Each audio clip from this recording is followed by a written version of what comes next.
global happenings today. We communicate, we analyze global news. Stay tuned. Hello beautiful people, welcome back to our channel. It has been one information or the other, back and forth information, both from the federal government and of course the federal government making U-turn. Fairly recently there was news that went viral where the government insisted that they would really, follow the court order strictly, that is barring CBN and the likes from receiving disbursing reverse allocation via fact to them. Well, there was a U-turn almost barely 24 hours after, saying of course they will send reverse allocations to them since the stay of execution and all that. But while as we speak, a chieftain, a Riverian, a top son of Rivers State have decided to open up on what is going on behind. The question now is, who do we believe? But let's dive into the news to find out exactly what the situation is. Is it that there's some level of politics going on and nobody's bold enough to tell Nigerians exactly what is going on? Let's find out. But before we do that, kindly subscribe to our channel. Now, according to the policy development expert, that's Jake Epelle, has stated that the Rivers State government, under the leadership of Fubara, is yet to receive the October federal allocation. He made the statement in a viral video some few hours ago. In the video, he said that the federal government is lying that Rivers State has received the fund. Jack Epelle said that the government should stop playing politics with things that will affect the state. Jack Epelle said he can bet with his last blood that the fund has not entered the account of Rivers State. They asked, look, the October federal revenue was shared among the 36 states, including Rivers State. Are you clearly saying that Rivers State has not gotten? And if yes, who is telling the lie here?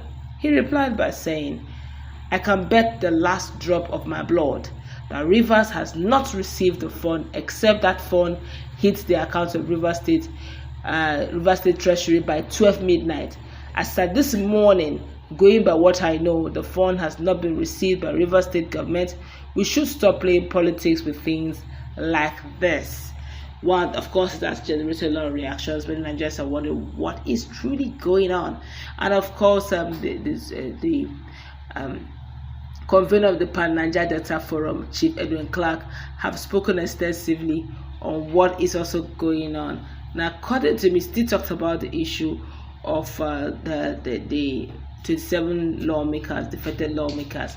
He said not disclosing that defection to Justice Omotoso's court shows clearly that the case in Justice Omotoso's court is null and void and of no effect. Therefore, the judgment allegedly given by Justice Omotoso to suit number FHC ABJ and 1/1613/2023 is null and void, and it was a judgment obtained by fraud, according to Pa Edwin Clark, over the defection and suit and all that. Now, similarly, the three-man panel that sat on Justice Omotoso's case did not preside over any valid judgment to be reviewed or supervised by the Court of Appeal because the case was dead long ago. Therefore, they resorted to using unnecessary and insulting language against the governor of Rivers State, Fubara, which is tactless and uncalled for, he added.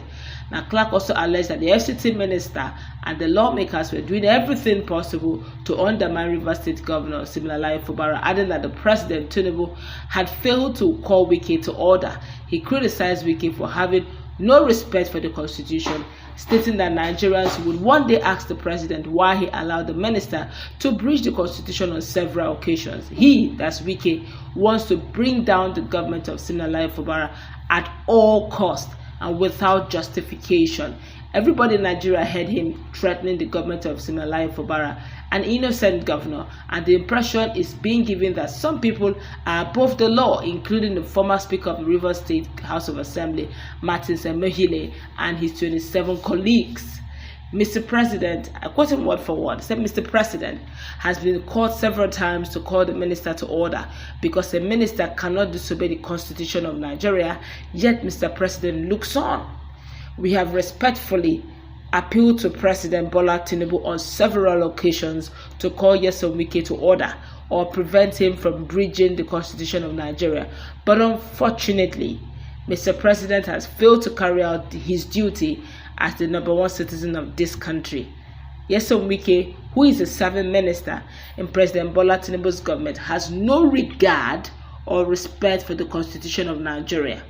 Mr. President may one day be asked by patriotic Nigerians why he allowed Nyesom Wike to breach the Constitution of Nigeria on several occasions.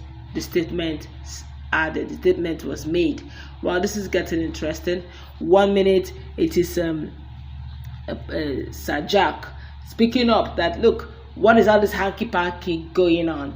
The government has reiterated that they will be releasing the October FAC allocations, Rivers allocations to Rivers State. But as at 12 midnight, at the time of filing this report, is yet to hit the account. Fubara himself, the government of Fubara, have yet to reply or yet to, explain or speak on this matter. But one thing is certain, no one is folding their hands. All eyes are really on the balls. And the youth are watching, because most definitely Fubara promised the people that ongoing development to be ongoing, salaries to be paid, in as much as, the red pen is with him. And the red pen is still with him. But the question now is, the government cannot be shooting itself in the leg, because they did say they're going to obey the court order. Before 24 hours, they made a U-turn and said, no, we are not doing any such thing, because the ex-parte order has been filed, money to be disbursed. But there's this belief, which of course Sir Jack Epelle made public, made us to understand that all other states may have collected their FAC, because there's always a time frame for the money to hit the account, and if that time, and it has not changed, so it's little wonder that the time frame has come, and possibly have gone, and yet Rivers have yet to receive their funds. I don't think it's wise. I think just like Pa Edwin Clark is speaking again and again, and he's saying that, look, President, rein in on your minister. Okay, the Nigerian people, employed you or voted you in, elected you as the president, and you appointed Nyesom Wike. So Nyesom Wike is not above you, and nobody's above the law.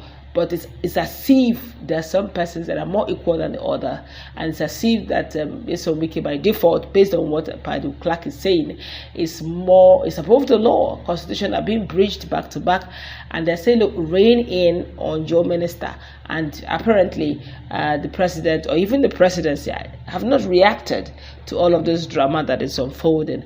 And many Nigerians feel that being that Rivers State is a unique state, Nigerian people depend strongly on the oil revenue that is being generated from Rivers State and other states as well. But one would expect that Rivers State's case should be treated with a great deal of sensitivity. Saying that you're going to pay a FAC and not paying it is even worse. It's even better to say, I'm not going to pay FAC, and own up that you're not paying FAC. But then again, we're all basing this on the fact that Jack said that as at the time of filing this report, they're yet to get their own FAC. But let's hope that that's their Rivers allocations. Let's hope that eventually, before the time runs out this week, they will get the allocations, and hopefully they'll be rejoicing in the land. That's going to wrap it up. Let's meet in our conversation. Have a nice day.